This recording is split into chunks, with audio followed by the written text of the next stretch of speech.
আমার কাছে ধারে কোনো সন্ত্রাসী চাঁদাবাজ আমি আশ্রয় প্রশ্রয় দিব না, আমি এটা ওয়াদাবদ্ধ আমার এলাকাবাসীর কাছে। রাউজান তো একটা ঐতিহ্যবাহী এলাকা। আওয়ামী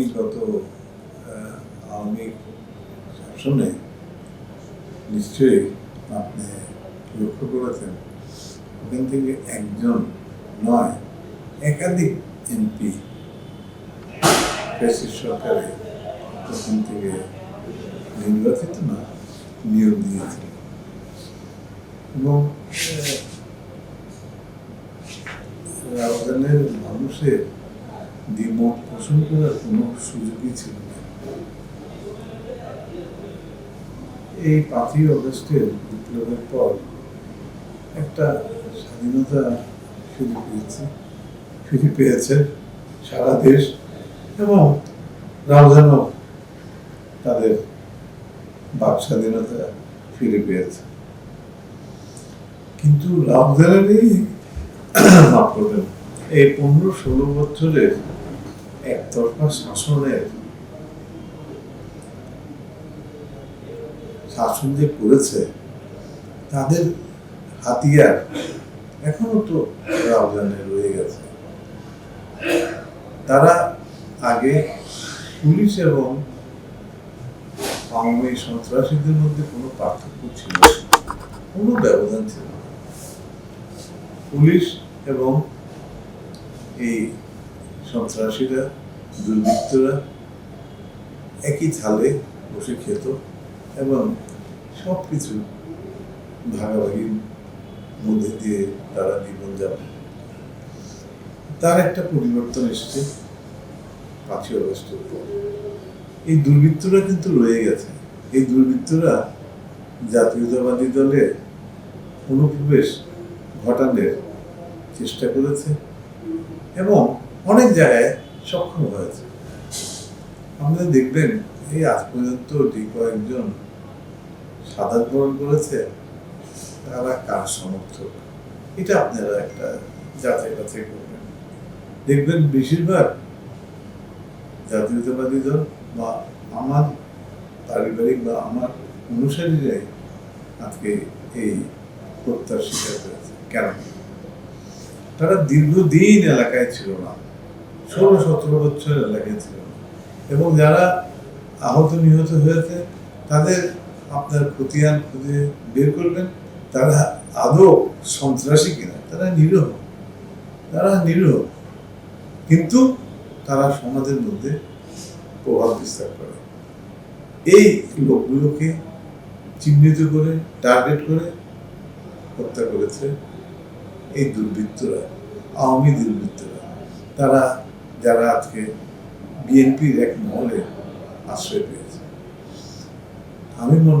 আমি উপলব্ধি করছি কি রাউজানের শান্তি যে কোনো কিছুর বিনিময়ে ফিরে আসতে হবে এবং সেই পরিপ্রেক্ষিতে আমি স্বরাষ্ট্র উপদেষ্টার উদ্দেশ্যে একখান চিঠিও লিখেছি এবং ওই চিঠিতে আমি উল্লেখ করে দিয়েছি যে কি কেন আমি এই আরো কঠোর প্রশাসন যেন হয় সেই আবেদনটি কেন করেছি। সন্ত্রাসী তার কোনো পরিচয় নেই। এখানে একটা প্রবণতা হলো এই সন্ত্রাসীরা বিভিন্ন সময় খ্যাপ তো বুঝেন একজনের হয়ে কাজ করে। এখন এই সন্ত্রাসীরা আজকে খ্যাপের মধ্যে আছে, কখনো শহরে কারো খ্যাপে কাজ করছে, কখনো গ্রামগঞ্জে আমাদের এলাকায় যে সন্ত্রাস কার্যকলাপ চালাচ্ছে। দেখবেন একই গ্রুপ আপনার এই যে আমাদের সহ সাংগঠনিক সম্পাদকের জন্য কাজ করতেছে, তারপরে তাদের বাড়ি কই, তাদের বাড়ি রাউজান, ওখানে রাউজানে টিকতে না পারে এখন অন্য জায়গায় এসে তারা অবস্থানরত হয়। এগুলা আমি তো মনে করি যে কি যদি প্রশাসন, আবার বলছি, যদি প্রশাসন ইচ্ছে করে তাহলে এই সন্ত্রাসীরা আর কোনো কিছু ঘটাতে পারবে না। এটা সম্পূর্ণ আমি মনে করি এটা প্রশাসনের ইচ্ছের উপরে, মর্জির উপরে নির্ভরশীল। এবং আমি আশ্বস্ত হয়েছি যে প্রশাসন শিগগিরই কঠোর হস্তে এই কার্যকলাপ, গুণ খুন যারা খুনিদের চিহ্নিত করে তারা আইনের আওতায় আনবে, এবং সেই আশ্বাসের উপরে আমিও কাজ করতে ইচ্ছুক। তবে মানসিকভাবে এই খুনের রাজনীতি বিশ্বাস করি না, আর মানতেও রাজি না, মানতে মোটেই রাজি না। চট্টগ্রাম আসি, এলাকায় যাই, গল্প গুজব করি। আমি এই 12 তারিখে, অগস্টের 12 তারিখে আমি আসার আগে আমি আমার বক্তব্য আমি পরিষ্কার করেছি। আমার কাছে ধারে কোনো সন্ত্রাসী, চাঁদাবাজ আমি আশ্রয় দিব না। আমি এটা ওয়াদাবদ্ধ আমার এলাকাবাসীর কাছে। আমি এটা ওয়াদাবদ্ধ। আমি আবারও আপনাদের মাধ্যমে জনগণকে জানাতে চাই, ভাই আমি ওয়াদাবদ্ধ সন্ত্রাসী, চাঁদাবাজ এদেরকে আমি আশ্রয় দেব না। পুলিশ প্রশাসনকে বলেছি, আপনাদের চোখে যে খারাপ সে আমার চোখেও খারাপ। আর সন্ত্রাসীদের কোনো ধর্ম পরিচয় নেই। আরেকটা বিষয় যে চলমান যে অবস্থা চলতেছে, এর থেকে উত্তরণের জন্য কি করণীয় বলে মনে করেন, একটু অভিমত চাচ্ছে। বাস্তবে আমি যেটা মনে করি আর কি,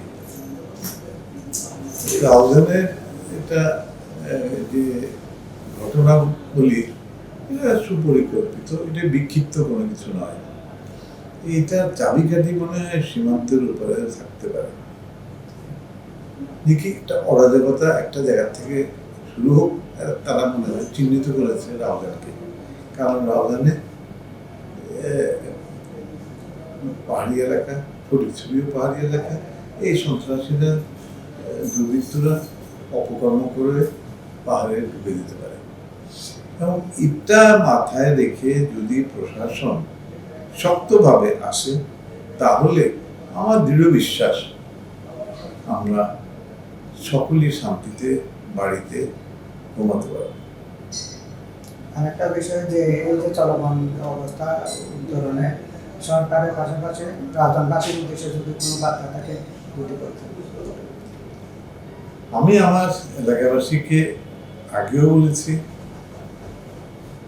আজকেও বলতে চাই, কি চাঁদাবাজ যদি কোথাও পাওয়া যায়, দখলবাজ জায়গা সম্পত্তি দখল করার যারা ইচ্ছে রাখে, যদি কোথাও পাওয়া যায় তাদেরকে ধরে বেঁধে থানায় হস্তান্তর করা। আমি এটা রাউজানবাসীর প্রতি আমার আন্তরিক আবেদন থাকবে, নিবেদন থাকবে। এছাড়া কোনো বিকল্প নেই। নীরব থেকে আমরা এলাকায় শান্তি ফিরে আনতে পারব না। আরেকটা বিষয় যে আমরা দেখেছি গত পরশুদিন র্যাব এখানে স্থাপনের জন্য আবেদন করেছে দক্ষিণ রাজধানীতে। আমি যে আবেদনটা করেছি র্যাব ক্যাম্প, র্যাবের পোশাকটাই আমি যদি ইংরেজি শব্দ যেটা ব্যবহার করি, যে ডিটারেন্ট, ওই পোশাকটা দেখলে সবাই ঘাবড়িয়ে যায়, এবং এই পোশাকটাতে সন্ত্রাসীরাও ঘাবড়ায়। এক, দ্বিতীয়, তারা কার্যকরিতা কি আর্মি অফিসার আছে, পুলিশ অফিসার আছে, তো তারা এখনো মনোবল মনে হয় আগের থেকে মনোবল তারা হারায় নেই।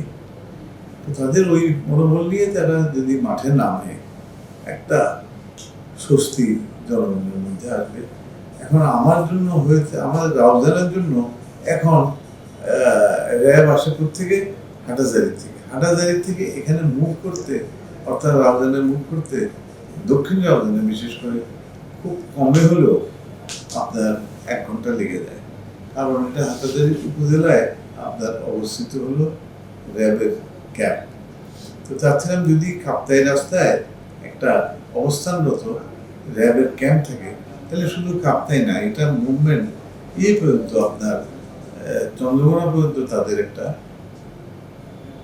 চলাচল মুভমেন্ট হলে এটা ভালো হবে। আর তাই আপনি যখন এই প্রশ্নটাই জিজ্ঞেস করেছেন, আমি একটা জিনিস এখানে যোগ করতে চাই। এই রুটটা খুব বেশি ব্যবহার হয় মাদকের জন্য। এই মাদক আসে কর্ণফুলী নদী দিয়ে বা পাহাড় অঞ্চল দিয়ে এবং ঢুকে চন্দ্রকোনা দিয়ে। এই জিনিসটার থেকে আমি যখন র্যাবের কথা বলেছি, এটা আপনি এমনি কথাটা বাড়িয়ে বলছি যে কি চন্দ্রকোনা হলো তাদের মিড পয়েন্ট, আর চন্দ্রকোনার থেকে এটা এসে যায় হলো আমার থানায় উৎকিচ্চর। উৎকিচ্চর হলো আরেকটা স্থান যেখান দিয়ে আপনার রাউজানের বিতরণ হয় আপনার মাদক দ্রব্য। তো র্যাব যদি আসে, আমার একটা দৃঢ় বিশ্বাস কি এটার ইতি টানা হবে। আমার মনে হয় না এগুলো আপনার তো সরাসরি বলতে পারবো না সম্পূর্ণরূপে বন্ধ হবে, রিলেটিভলি এটা কমে আসবে। এখন যে মাত্রায় মাদক ব্যবসা বেড়ে চলেছে, এটা অনেক কমে যাবে। যদি আপনার আগামীতে ক্ষমতায় আসে, রাউজানকে আপনি কিভাবে সাজাতে চান যদি দেখতে পান? এই প্রশ্নটা আমি অতীতেও অনেক টেলিভিশন ক্যামেরাতে আমি ফেস করেছি, সাংবাদিকদের সম্মুখে আমি এই প্রশ্নটা আমার মুখোমুখি হতে হয়েছে। বাস্তবতাটা হলে দেখেন, শুধু রাউজান নিয়ে আপনি চিন্তা করবেন না, সমগ্র দেশ সে অবকাঠামো নিয়ে আপনি চিন্তা করেন। এই অবকাঠামোগুলো দেশের সার্বিকভাবে ধ্বংস হয়ে গেছে। বিচার ব্যবস্থা হতে নিয়ে আমলাদের মধ্যে আপনার প্রশাসন এগুলো ঘুরে ধরে গিয়েছে গত 15 বছরে। আপনি মনে করেন আমি এই দেশের অন্যান্য এলাকার থেকে রাউজান কোনো বিচ্ছিন্ন মোটেই না। আমি আজকে রাউজানে টিউনো সাহেব হলেন আমাদের উপজেলা চেয়ারম্যান, এসি ল্যান্ড হলো মেয়র। এই উপজেলার চেয়ারম্যান এবং মেয়র যারা সরকারের থেকে এই ক্ষমতা বল তারা পেয়েছে, তারা যদি চায় এই যে ট্রেনটা লাইনচ্যুত হয়েছে, তারা প্রশাসনিকভাবে ট্রেনগুলোকে আবার লাইনে তোলার একটা চেষ্টা করতে পারবে।